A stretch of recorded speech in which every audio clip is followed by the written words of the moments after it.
In number 16, we've got another special type of right triangle. This happens to be a 30 degree, 60 degree, 90 degree triangle. And in that triangle, we have two different equations that we could use to compare side lengths. The first one is looking at the hypotenuse, and we know that hypotenuse is going to be the same as the short leg times 2. The other equation that we could use is looking at the long leg of that right triangle, and that's going to be the short leg times the square root of 3. Okay, so those are two equations that we could use, and depending on the information that we're given, we might have to use one before we use the other. Okay, so if I look at what I'm trying to solve in that triangle, I'm given the distance of the long leg. What I don't have is the short leg, and what I don't have is the hypotenuse. That's what I'm looking for.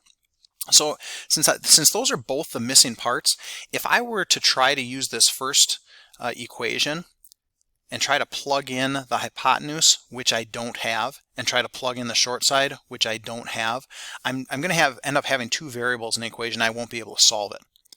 But instead, I'm going to start with this equation down here at the bottom because I have the long leg of this triangle. It'll allow me to solve for the short leg.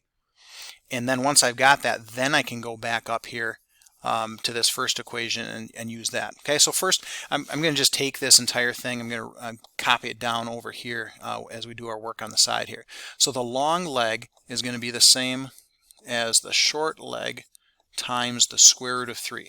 So plug in what we know. The long leg is 3 times the square root of 3.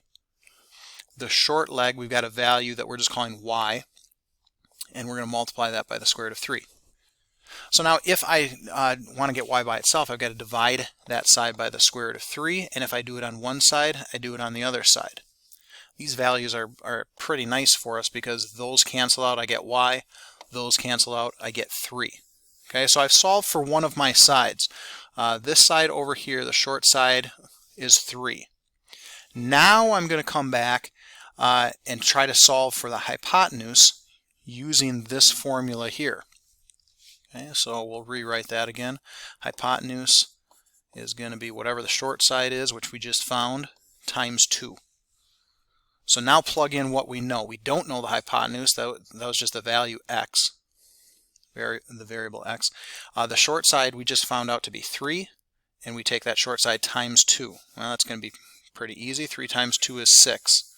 So therefore this hypotenuse must be 6.